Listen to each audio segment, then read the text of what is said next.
naturaleza y medio ambiente. Conéctese con el planeta haciendo clic verde con Harriet Hidalgo.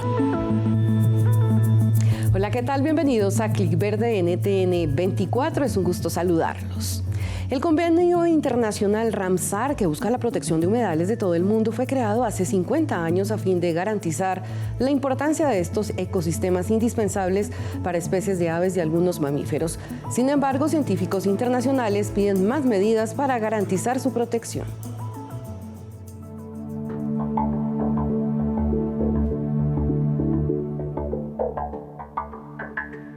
Los humedales son valiosos porque almacenan agua y son vitales para la supervivencia humana. Estas porciones de tierra baja se inundan temporal o permanentemente. Además, son el hogar de aves, mamíferos, peces, reptiles e insectos. Según los investigadores, los humedales son algunos de los ecosistemas más importantes del planeta, y pese al convenio Ramsar para protegerlos, su situación aún es crítica. Recientes estudios alertan que están desapareciendo 3 veces más rápidos que los bosques, enfrentan una sobreexplotación hídrica y han venido perdiendo espacio en medio de la urbanización.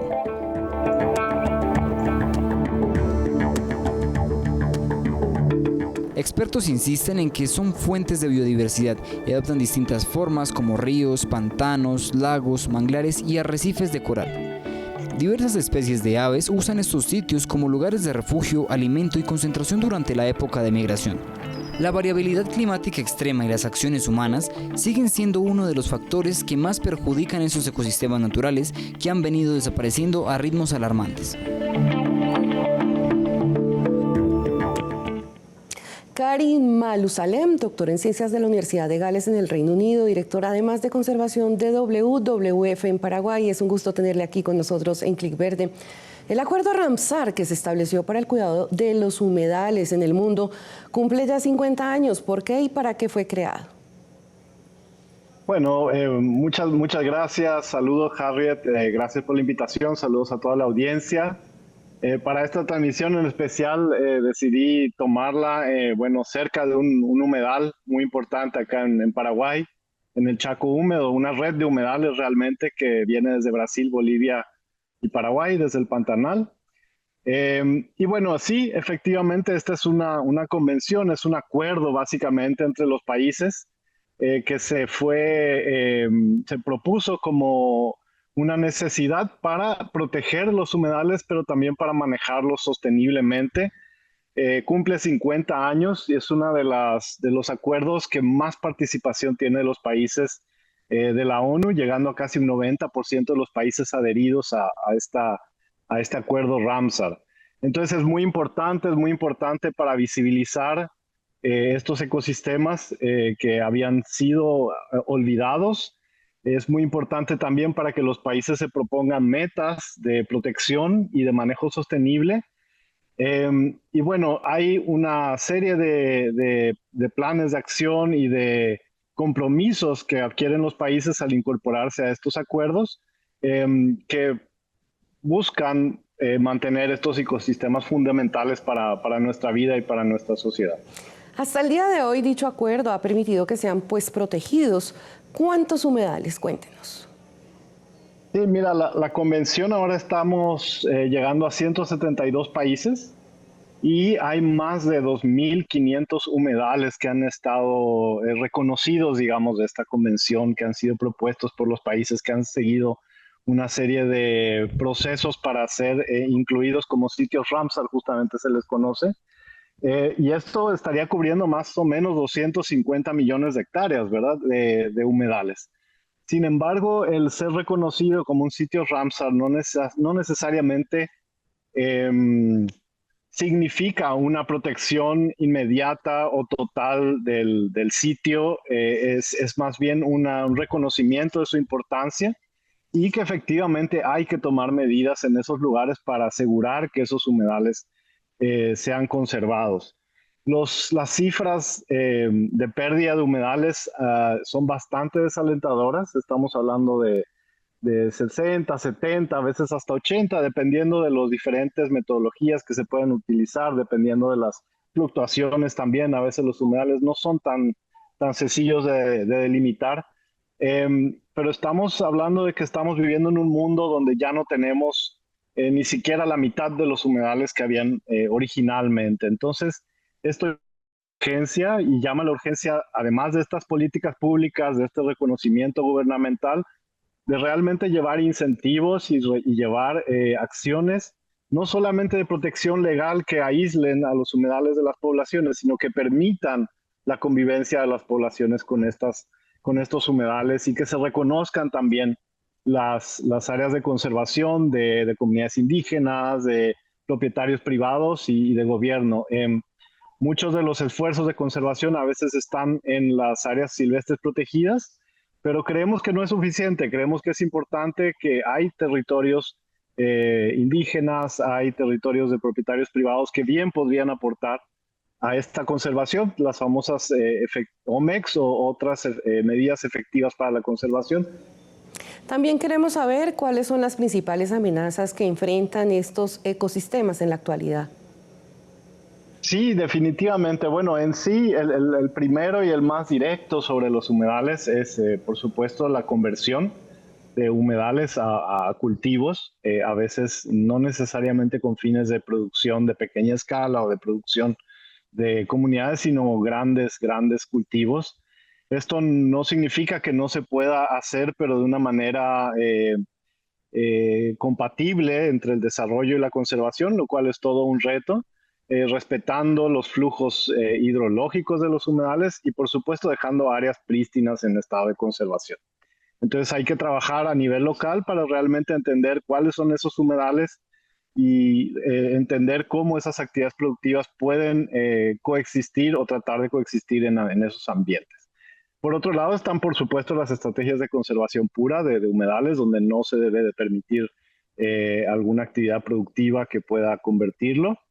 Y otro de los fuertes impactos está en las canalizaciones, ¿verdad? Los humedales, como sabemos, son reservorios de agua de súper buena calidad y son normalmente objetos de canalizaciones, ya sea para drenados, ya sea para llevar esa agua a otros sitios, sin importar, sin tomar en cuenta las consideraciones ambientales, los riesgos que podrían traer hacer esas canalizaciones. Entonces, al canalizar un humedal estamos perdiendo capacidad de resistir a las inundaciones, estamos perdiendo nuestros reservorios de agua, estamos perdiendo filtros de agua porque los humedales son filtros de agua contaminada. Y otro reto interesante e importante con los humedales es que muchas veces el humedal no depende solamente de la superficie donde está el humedal. A veces los humedales dependen de lo que sucede a su alrededor. Es decir, si hay un río naciente que viene de las montañas, pero que viene contaminado y que eventualmente drena a un humedal, entonces eso le va a causar un problema al humedal, por más que los humedales pueden resistir una cierta carga de contaminantes y recuperarse, como todo sistema tiene un límite. Entonces, al trabajar en un humedal, hay que entender también de dónde vienen los flujos, de dónde viene el agua de ese humedal y qué medidas correctivas podemos hacer para que esa agua no llegue contaminada al humedal. ¿Qué especies son las que más permanecen en esos humedales y qué tanto se han venido afectando debido a las actividades humanas y justamente a los efectos del cambio climático? Sí, bueno, por supuesto, yo me atrevería a decir que tenemos un declive de la biodiversidad acentuado, reportado por la Organización Mundial de Conservación, que ha ido cada vez en aumento y que no hemos logrado reducir. Este declive de la biodiversidad, de especies que estamos perdiendo, es algo que no hemos tenido precedentes en la historia de la humanidad. Entonces creo que estamos en un momento crítico. Los humedales son ambientes donde, por supuesto, hay peces, hay anfibios, hay reptiles, pero que también son hogar a especies más emblemáticas como el jaguar. Tenemos especies también muy específicas, las nutrias, etcétera, que dependen de los ecosistemas y que viven en los humedales. Yo creo que es un momento clave no solamente de ver los humedales, sino también otros sistemas asociados, las sabanas, los bosques. Sabanas, por ejemplo, tienen en Colombia una gran cantidad de sabanas, allá en la Orinoquía. En Colombia son lugares donde también hay inundaciones. y que son interesantes porque también hay oportunidades de producción. Entonces hay producción ganadera, pero es compatible también con la conservación de las sabanas y pastizales, de los humedales mismos. Entonces, bueno, en términos de especies, yo creo que estamos ante un panorama donde estamos perdiendo todos los ecosistemas naturales, toda nuestra vegetación natural estamos perdiendo, desde desiertos hasta humedales, hasta bosques, y eso es lo grave. Estamos cada vez presionando estos ecosistemas, transformándolos, y no estamos logrando todavía tener el resguardo necesario, ¿verdad? Que es las áreas protegidas, las áreas núcleo donde se conservan esos ecosistemas, y después alrededor de ellas sistemas productivos que sean sostenibles, que promuevan la conectividad, que promuevan la regulación hídrica, que no afecten severamente estos ecosistemas.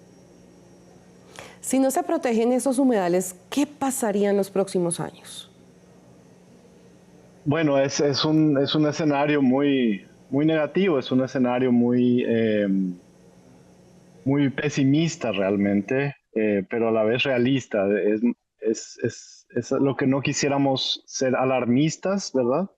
No quisiéramos, como gente que trabajamos en la conservación, que se nos tache de alarmistas, pero realmente la situación es grave. Realmente estamos viendo cada vez más pérdida de biodiversidad, estamos viendo nuestras fuentes de agua afectadas, nuestros ríos que cada vez tienen menos caudal o cada vez se inundan más. Quisiéramos decirlo de una manera menos trágica, pero la verdad es que los números, los indicadores y la situación de conversión y de transformación no pueden más que llevarnos a esos escenarios pesimistas, ¿verdad? Tenemos ciudades donde ya el agua no es suficiente, tenemos ríos que ya no son navegables, tenemos muchos ríos y arroyos contaminados, humedales contaminados, que han perdido ya su capacidad de proveernos de calidad y cantidad de agua. Karim Malusalem, director de conservación de WWF en Paraguay. Ha sido un gusto tenerle aquí con nosotros esta mañana en Clic Verde. Muchas gracias, Harriet. Saludos muy cordiales. Hasta pronto.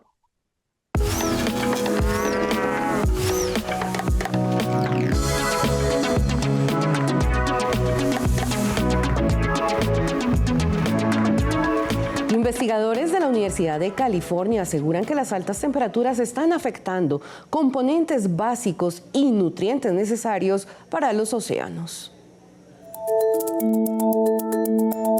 Un reciente informe señala que el cambio climático altera paulatinamente los ciclos de algunos nutrientes claves para la vida marina. De acuerdo con una evaluación científica, dichos cambios están modificando el mantenimiento de los ecosistemas oceánicos y cambiando en algunas ocasiones de manera precipitada debido a que el planeta continúa calentándose. Expertos de la Universidad de California, Irvine, afirman que cuando el agua aumenta, su temperatura se vuelve más estratificado, lo que puede drenar de nutrientes ciertas partes de la superficie del océano. También pudieron percatarse que durante los últimos 50 años se ha registrado una importante disminución de fósforo, nutriente que cumple una función vital en la salud de las redes alimentarias marinas. Por ejemplo, el plancton, microorganismo que conforma las bases de muchas redes alimentarias marinas, depende del fósforo como una fuente de alimento. Para los científicos de Irvine, según su estudio, cuando el fitoplancton tiene menos fósforo, es menos efectivo en nutrición, lo que puede afectar las tasas de crecimiento de los peces.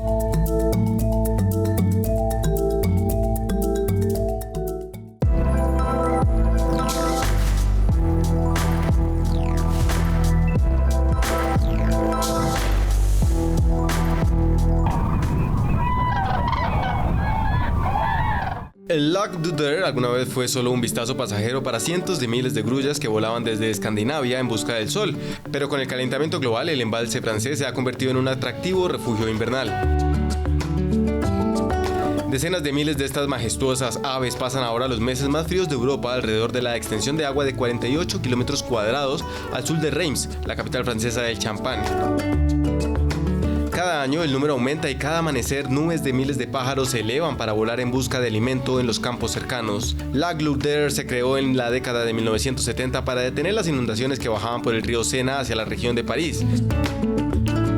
Desde entonces, durante gran parte del tiempo, las pequeñas islas del lago estuvieron congeladas durante el invierno y por lo tanto no resultaron de interés para las grullas comunes y grises que paseaban cada año desde países escandinavos hacia España y el norte de África. Ya regresamos con Clic Verde por NTN 24, el canal de las Américas.